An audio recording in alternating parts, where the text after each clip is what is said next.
It's 8 o'clock a.m. on the west coast of the United States. It is, what, 4 o'clock p.m. GMT? 1600 GMT? We don't say the PM when we're saying GMT. What is up, everyone?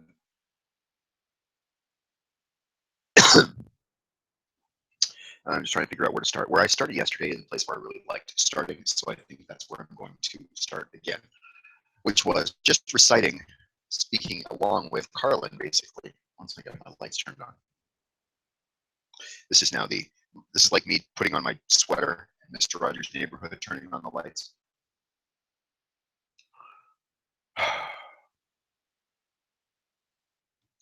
It's been a long few days and I'm really tired. I have a sore spot in my mouth. But it has not been a bad few days, and I'm glad for each and every one of you who's been with me, especially if you've been communicating with me or like messaging me. It's been very cool to be hearing from everyone. There's a lot of support flowing my way right now, and I'm not sure I feel like it's deserved, even though, yeah, cancer, blah, blah, blah. You know, at some point, the fuss over you becomes a little moi, you know, and it's for an egotist, it shouldn't be that hard, and yet it is. I'm actually having pain all of a sudden. I did explore this shit. Finally, the doctor was talking about capsaicin. It's the cayenne pepper shit, right? It's not a drug. It's just hot pepper. It's a compound in the hot pepper. And pardon me. The thing about the hot pepper is that after my surgery in the armpit area here, it left me with some numbness. And I can't feel like pain or really anything in some places along my arm and in my armpit area, front and back. And I realized when I was putting on this capsaicin cream, I'm putting it on, I'm like, really? You know, this capsaicin shit's nonsense. Like, I would have thought there would have been some warming or some heating or some sensation of some kind. And in fact, there's not. I'm just putting white cream on my area, my surgery area. And well, this is where the comedy comes in. Get ready to laugh, because I'm like, this fucking cream is bullshit. I bought the store brand. I should have bought the brand name probably, even though the strength was the same. Capsaicin, yeah. Ain't spicy, it ain't warm. I don't feel a goddamn thing. Then I went to the bathroom. Oh, did I ever go to the bathroom? Now, it didn't seem to do much for my arm area. In fact, I'm now experiencing pain at this very minute. And it used to be able to like raise my arm and make it go away, and now I can't. So I have to try and shift positions. That's why I'm constantly sitting up against the back wall now, rather than sitting up in my normal position, is because I can't. It hurts to be standing or sitting, and even sitting here now kind of hurts. Oh, damn. So anyway, yeah, give myself a hot penis today by putting capsaicin on my area that doesn't have nerve endings anymore, not feeling it, and going, this is bullshit, and forgetting to wash my hands. Of course, to be fair, I didn't feel it in my fingers either. Like I would have thought it would have felt warm there. And I put it in my back area, a little on my back, just to sort of see. And then I did feel warmth on my back, so I'm like, oh, it does work. And then, of course, I went wee-wee and touched my wee-wee, and woo-wee-wee. It was, let's just say there was an active ingredient after all, confirmed. Oh. All right, well, let's just, because it was fun, do with what I did yesterday, which was basically, you know, speak along with George Carlin. Is this ripping him off? Saying his comedy kind of that I adore the pieces. I won't do the whole thing. This is from an old record album called Toledo Window Box. And he's talking about how the audiences listening to him in these theaters, or these like, you know, yeah, these like, you know, stage theaters. He's like, the audio is built for the voice to go that way. So when I'm standing up here on the stage, what I hear is, all of a status backwards. I think that's a really funny concept. Like, it's a really funny joke. It is. The album itself, Toledo Window Boxes, a reference to a name of a type of weed, which I did not get for a long time. Let's hear what he's got for a little bit. I'll just do this for a little bit. Oh yeah, he says his job is thinking of goofy shit and coming and reporting it to you. For instance, have you ever noticed on the escalator, the handrail is moving just a little faster than the thing you're standing on?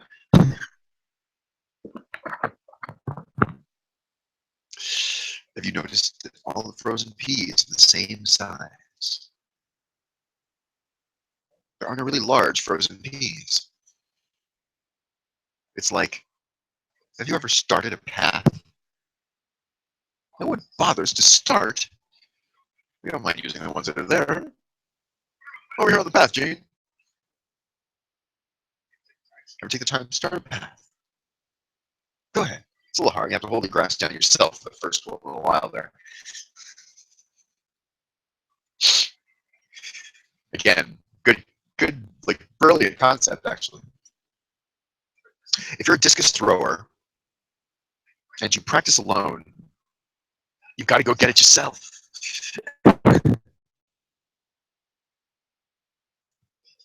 Unless you could talk about, he says. Nobody bothers to talk about. Who empties the wishing well?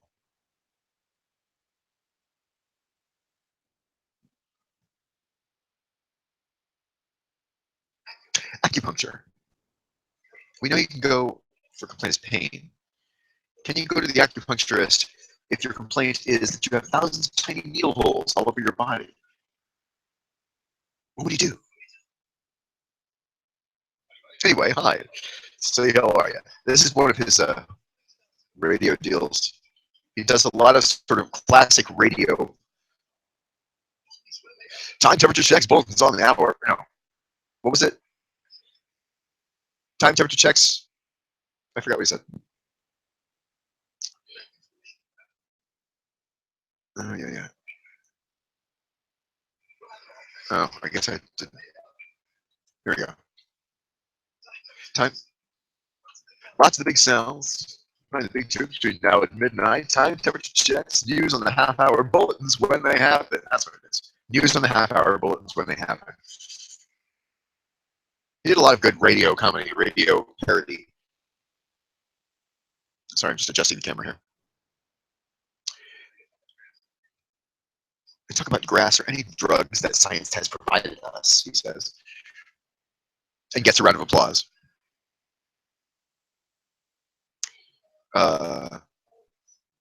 They always forget all those beer and wine experiences that the adolescent goes through. Beer leads to heroin, there's no question about it. Everybody claps for that. I don't really get that one, except that it's just absurd. In fact, he says mother's milk leads to everything. Acid, DMT, mother's milk leads to cannabinol. Always looking at that. No poke shit. One poke shit, two poke shit. I don't know. These are weed references that are kind of antiquated weed references.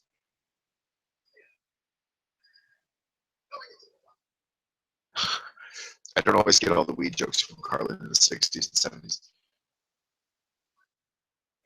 Wine's crept into the pot thing.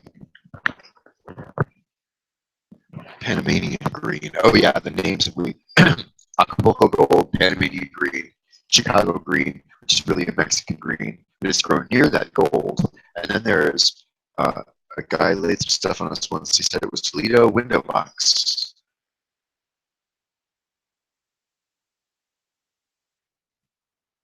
That's the name of a weed. Like, he got into grass about 53, he says, 52.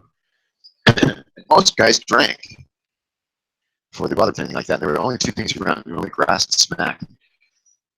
Those slick, exotic things you guys have today. I guess he's referring to what? Other drugs. Everybody drank, he says. First Saturday night, what do? Buy something, puke on your shoes.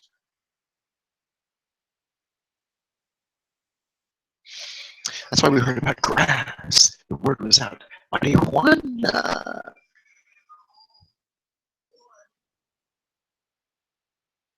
Bush, hemp, food, smoke, weed, grass, tea, Mary Jane. It's in all the books. Mary Jane, marijuana. Nobody ever said it. I forgot that bit. Yeah, you got any Mary Jane? What does it do, man? Get you high? His joke there is nobody ever actually called marijuana Mary Jane except like cops and people on TV. That's funny. And we found out grass doesn't make you stagger, your breath don't smell, and you don't puke on your shoes. Which is important, he says. Oh, yeah, Toledo Window Box talking about different weed related things. That was the first George Carlin album I ever heard, I think. It was in like a stack of records I had or inherited or found or, was given or something. None of which really I gave a shit about. George Carlin's comedy was actually something I didn't know of. And, this is probably one of the least appropriate. Carlin had some language, but as far as like drug content, it's probably not, good for kids to have heard. And look what it did to me, obviously. So don't do Carlin as a teenager. This is one of the albums, though, that talks about gay lib. Oh, where is the bit about gay lib? Because it really is. It really touched me before I knew I was gay. An anti-pornography dude, an anti-smut man. The sentence has never been said. Hieroglyphic hopscotch pouch. Chalant. We have nonchalant. Therefore, the concept of chalant exists.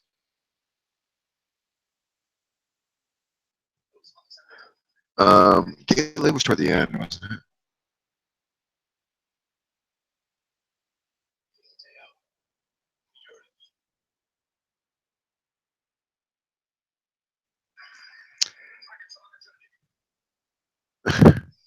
He talks about like if you're physically touching another person in the dark, it feels good, kind of in a objective way, right? It's just you can be pleasured and feel pleasure from someone in a room and not know that they're not the same, they're not the gender you are like, and it still feels okay, right? If you're getting a blowjob from a guy in the dark, you still liked it. That's what he's talking about here in the gay lib bit. Hold on, we try and find it because as a pre-gay teenager, it was. Sorry, there's a cat out the window. Rusty James is out the window up. Can you see him? There he is. Sorry. Rusty just walked by very high up. That was weird.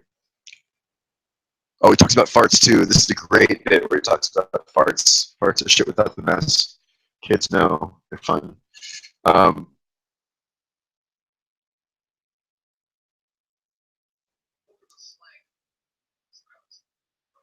The group of slang that surrounds farting.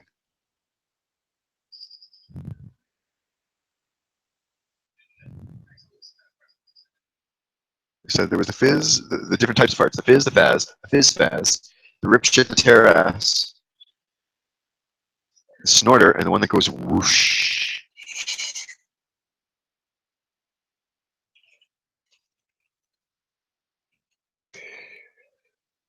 I do have stuff to say, and I will talk here in a sec, because I've been on 15 minutes, and I've kind of just been farting around because nothing really to report.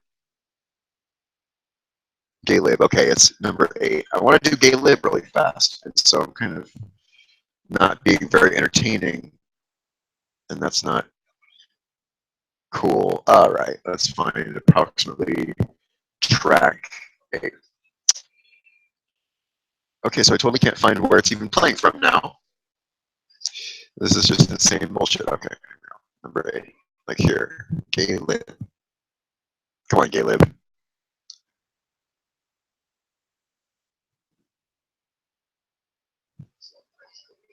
So if God knew as me, God is you and me, and we're God.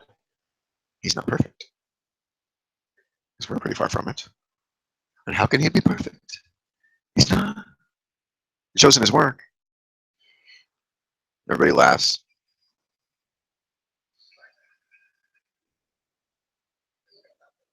Take a look at a mountain range. Every mountain different height, different shape. Leaves are all different. You can't get two fingerprints the same. He's got 1 billion years to work on that. Can't even get one person two thumbs the same. No. And everything he makes dies.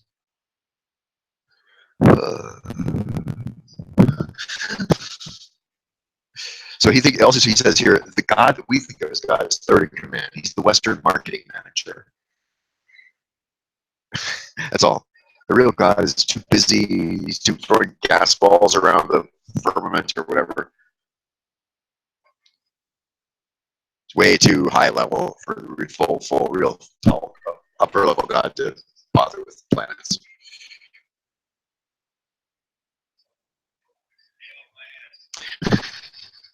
God talks about he's like 1 day off, everybody crowds in the church. Day off my ass. It's funny. So he's a cool guy. Remember, religion is in your heart, and God is in the bushes. That's the main thing, he says. Okay, that was Carlin on God. Oh, God, it's still not over. The caterpillar builds the cocoon, but it's the butterfly that gets all the reviews. Okay, here's the gay lib bit. It's just 2 minutes or so. Gay lib. Now, interestingly, here is a attempt by a put down kind of like persecuted minority to insist on their place rightfully, their treatment rightfully, without it having anything to do with ethnic or religion or anything. Exciting separate part of liberation. Now, I've always wondered, we've all thought about homosexual, heterosexual, we've always wondered, first of all, sometimes we, if we're younger, we react to that in a way that we've been schooled. You kind of get your chops and kind of understand that it's all right to be able to talk about that. Blah, blah, blah. You know. Then, well, here's what I mean. He says, the word homosexual, people who are not in a position to have to decide this, wonder about, is it homosexual? Is it normal? Is it natural? I ask you, is it normal or natural? Is it unnatural and abnormal? Now, those two words simply revolve around it. Let's look at those words and what they are. Natural, hey, according to nature. Is it according to nature? Well, probably not in the strictest sense, George says, because nature didn't presuppose it. Nature only gave us one set of sexual apparatus. Girls got something for the guys got something for the girls. As it is now, a homosexual is forced to share the apparatus the opposite sex is using on this person. Certainly, if nature were in charge, we'd have 2 sets of goodies. 2 sets of goodies. So nature was not ready. We leaped past nature again. Sociological development way down the road ahead of nature. Is it normal? Well, what's normal? He says. Let's know. You're standing in a room, stripped, and it's dark, and you're hugging a person, rubbing them down, touching them, rubbing them down. And suddenly, the light goes on, and it's the same sex. You've been trained to go, ah! But it felt okay. So maybe it was normal without being natural. That's the end of it right there, the conclusion. And I think that's just a really good little bit. Right in there between farts and snot is God and gay lib. And it's really, I don't know, that's one of my earliest things, how I didn't even know I was gay yet. I just knew, truthfully, that like teenage guys hated gay guys, right? And I had heard that, and that was the first thing I ever had heard in my life. It was like, you know, yeah, you're schooled that way when you're a teenager, but it turns out to not really be true.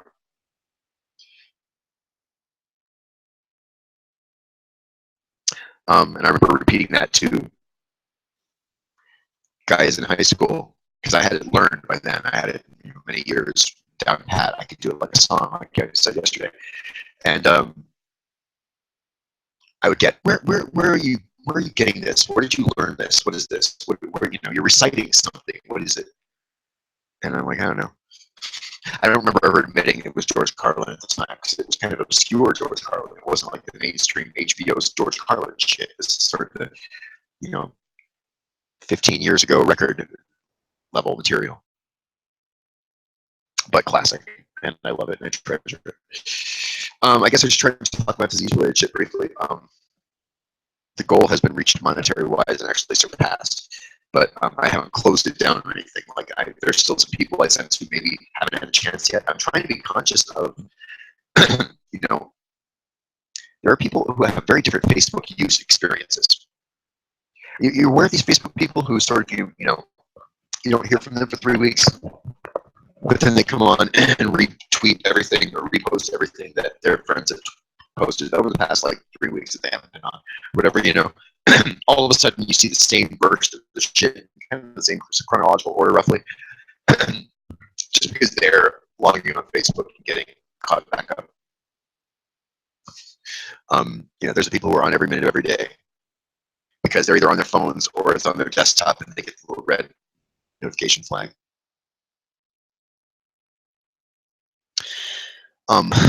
There's the people who never use it, you know, but are on it,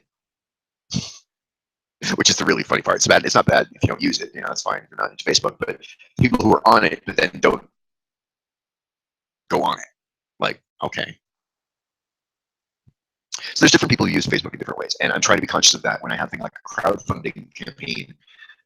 Even though I've raised the amount of money I originally requested, here's the thing: I was trying to be super conservative. I was trying to not be a hog. You know, I was trying to not ask for much more than I needed. What I asked for was the amount for the doctors to be, and maybe some transportation money to get up there. I actually have a place to crash, so I don't even have to buy a hotel.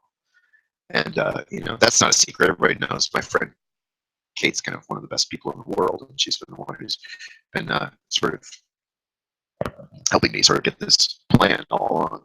Just by simply saying, hey, you got a place to crash whenever it is you get up here, you want a spare room. I'm like, yay.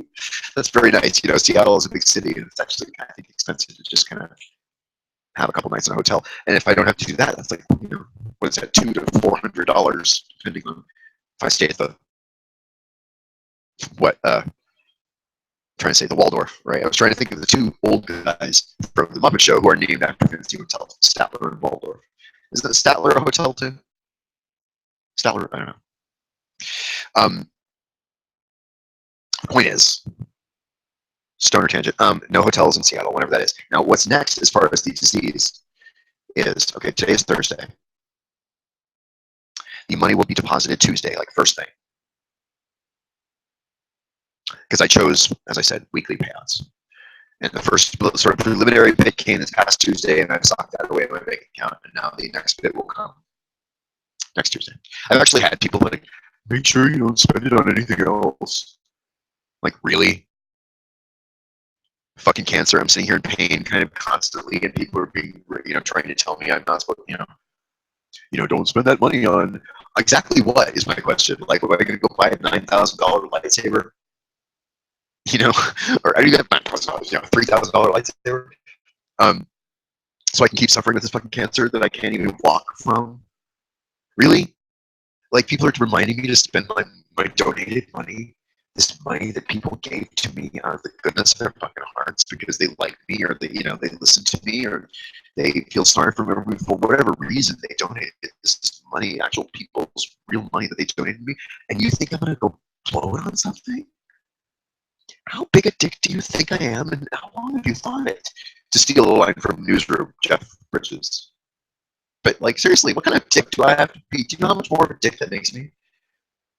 For people to have to say, you know, make sure you spend that donated cancer money correctly. Fuck you, of course I will. What on earth else? Like, I don't know. It's a little offensive. I'm trying to not get offended as much because I think there's too much of that in the world, and I do think that's something worth mitigating. So I'm trying not to be offended. But god damn it, really? Don't spend your cancer money on the wrong place. Yeah, I'm gonna go on a coke and hooker binge. I'm gonna go to what is it? Like the Netherlands, Amsterdam. I'll go to Amsterdam instead of Seattle and just fucking get high for 2 weeks and like, really? And by the way, throbbing the whole time, like the pain is continuous. It's not like I hurt occasionally. It's like if I stand up or even sit up just right, It's pretty much continuous throbbing arthritic pain. Again, and yet here's the thing: I have this pain that is so deep. I'm having some sensation clearly, but I don't have the pain sensations that allow me to experience the sensation of warmth or capsation on my armpit. Now, the slightest tiny bit gets on my wheelie, and I'm like sitting here going the whole morning and afternoon, probably. It still is tingling because just a little bit of it, I didn't wash my, it didn't make my fingers warm, it didn't make my armpit warm, and all of a sudden, what does it say about sensitive areas? Avoid contact with, yeah, whatever. Well, the capsaicin works, I'm happy to say. It just didn't really, I don't know, maybe it did do something to my pain awareness and I didn't realize. The other thing I wanted to say in this show, because in the description I wrote, is the thing about affectation. Diogenes. You know who Diogenes is? Old school, like, philosophy dude, right? Oh, did I close that article? I had an article on Diogenes because I wanted to be able to talk about it briefly.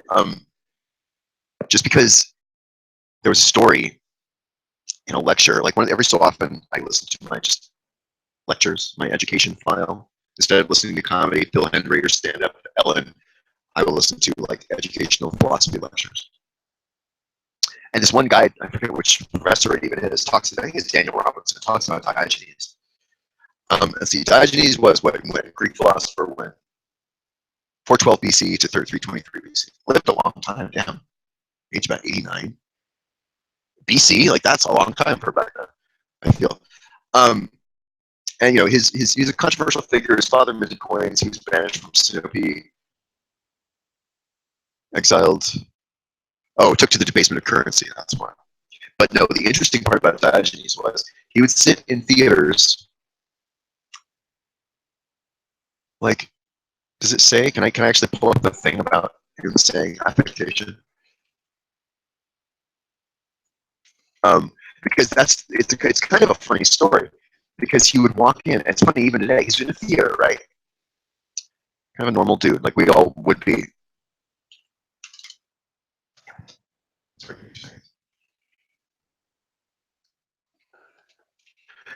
You see people walk in. He gets there early. You see people walk in, right? And he would see the younger kids walking in, or I don't know, people younger than him, I guess, walking in, and they would be bejeweled, right? Or they would have, that's what one professor described it as, bejeweled. Like they would have their hair up and out, and teased, and done all crazy, like earrings. Even then, even 412 BC, they had earrings.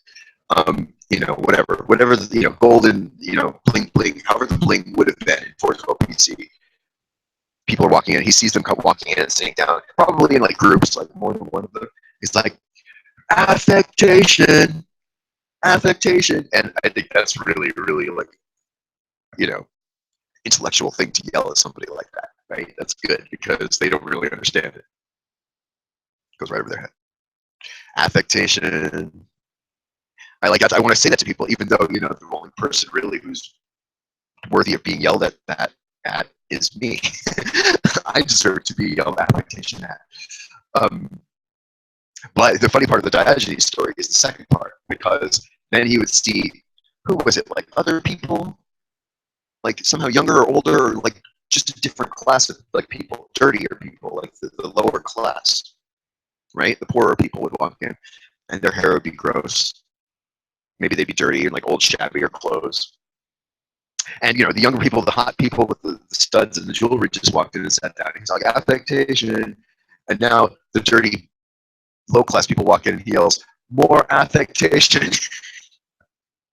That's fucking gold, right? More affectation. Because you need more. What they he's kind of commenting on that. Oh, this is too much. That's not enough. Like that's really funny. 2,500-year-old thing that amuses me. What is it he says here about that? A group of youths from the wealthy city of cBas. That's right. The Sybarites came because the cBas is something about the Sybarites. Their language sounds to speakers of Greek like ba ba ba. And that's where we get the word barbarian, right? Because their language sounds to us like blah, blah, blah. And these are the people from cBas. I'm pretty sure. I could be wrong about that. But the barbarian thing, I do know that's where that word comes from. Their language sounds like blah, blah, blah to me, so they're barbarians. The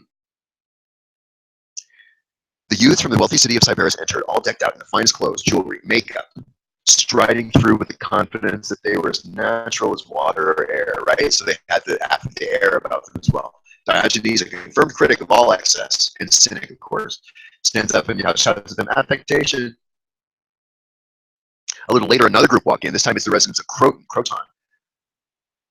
known for their more ascetic style. These are like the hippies, right? The gross hippies, the what do you say? The bohemians or whatever, who chose to also walk with the confidence of supposed authenticity. That's the thing, is these are the grosser ones, but they're still walking with, look at me, apparently. And so Diogenes stands up and says, affectation, more affectation. Oh, I mean, if you have a little bit of awareness of how funny that is, I mean, that's just so freaking funny to me. All right, this is a really weird broadcast. I didn't really do a great job. But I appreciate you watching. It's been about 30 minutes. I'm going to stop just because I feel like I should. I'm kind of like just going to keep going whether I, have a camera on me or not. So I might as well just turn the camera on and off at the right time and let you guys sort of work out what the hell I mean. It is Thursday, and then I'm going to be, let's see, what is my schedule like? I don't have a lot of medical shit going on the next few days. I do have paperwork to do. Next week's quiet too.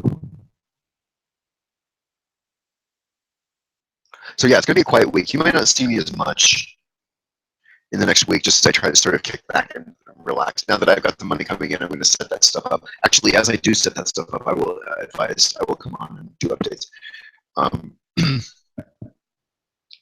And I had other shit to say though, and I feel like I just need to shut up and stop. I'll make notes of it. I made the note about saying the affectation thing because I remembered that from my lecture, and I thought, oh, that's good. Like, that's an old thing that's really still very funny. All right, keep it real. Look for the Sarcoma Express hashtag on your Twitter account near Houston, because when I take the train ride up to Seattle, that's what we're calling it, Sarcoma Express. Maybe I'll even make the movie, the documentary. This is going to become, maybe the title should be Sarcoma Express. I don't know. We'll see. Feedback, as always, please contact me. Please call me, 844-4-SARCOMEDY, or, any of the usual ways. Comment, subscribe, all that stuff. And thank you very much for contributing, just being here. It's going to get good before it gets ugly. Promise.